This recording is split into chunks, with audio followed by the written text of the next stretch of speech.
കപ്പൽ കയറി അങ്ങ് ദൂരെ പോവാൻ തീരുമാനിച്ചു.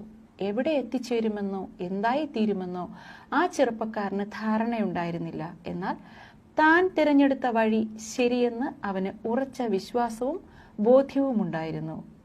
തന്റെ യാത്ര ആരംഭിക്കുന്നതിന് മുൻപ് അവൻ വല്യപ്പയുടെ അരികിലെത്തി.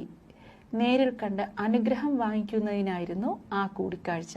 അന്ന് ആ ചെറുപ്പക്കാരന്റെ വല്യപ്പ തന്റെ മുന്നിലെ പേരക്കുട്ടിയെ വാത്സല്യത്തോടെ നോക്കി ഒരു 5 രൂപ നാണയം അവന്റെ ഉള്ളം കയ്യിൽ കൊടുത്തിട്ട് പറഞ്ഞു, "നീ എത്ര വളർന്നു കഴിഞ്ഞാലും ഒരിക്കലും വലിയവനെന്ന് കരുതരുത്." മറ്റൊന്നുകൂടി അദ്ദേഹം സൂചിപ്പിച്ചു, "അങ്ങനെ കരുതുന്നിടത്ത് നിന്റെ പതനത്തിന്റെ തുടക്കമാകുമെന്ന്." ഹൃദയത്തിൽ പതിഞ്ഞ ആ വാക്കുകൾ ആ ചെറുപ്പക്കാരൻ തന്റെ ജീവിതത്തിൽ ഒന്നാകെ മുറുകെ പിടിച്ചു. വർഷങ്ങൾ ഒരുപാട് മുൻപോട്ട് സഞ്ചരിച്ചു.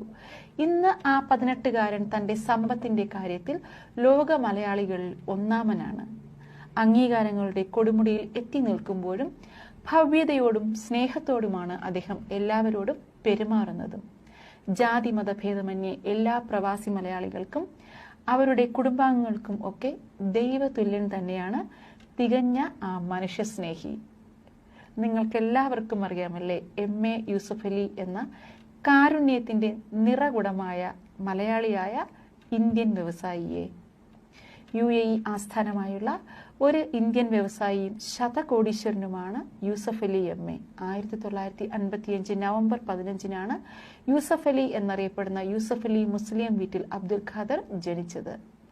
ലോകമെമ്പാടുമുള്ള ലുലു ഹൈപ്പർ മാർക്കറ്റ് ശൃംഖലയുടെയും ലുലു ഇന്റർനാഷണൽ ഷോപ്പിംഗ് മാളിന്റെയും ഉടമസ്ഥതയിലുള്ള ലുലു ഗ്രൂപ്പ് ഇന്റർനാഷണലിന്റെ ചെയർമാനും മാനേജിംഗ് ഡയറക്ടറുമാണ് അദ്ദേഹം. $7.4 ബില്യൺ വാർഷിക വിറ്റുവരവുള്ള ലുലു ഗ്രൂപ്പ് ഇന്റർനാഷണൽ ഇന്ത്യക്ക് പുറത്ത് ഏറ്റവും കൂടുതൽ ഇന്ത്യക്കാർക്ക് ജോലി നൽകുന്നു. അദ്ദേഹത്തിന്റെ സ്ഥാപനങ്ങളിൽ ജോലി ചെയ്യുന്ന ജീവനക്കാരുടെ മാത്രമല്ല, അദ്ദേഹം സഹായിച്ച നിരവധി പ്രവാസി മലയാളികളും അതുപോലെ ആരെങ്കിലും അദ്ദേഹത്തോട് സഹായം അഭ്യർത്ഥിച്ചാൽ അത് അദ്ദേഹം അറിഞ്ഞാൽ തീർച്ചയായിട്ടും അത് അദ്ദേഹം നിറവേറ്റിക്കൊടുക്കുകയും ചെയ്യുന്നത് നമ്മളൊക്കെ കണ്ടിട്ടുമുണ്ടല്ലേ.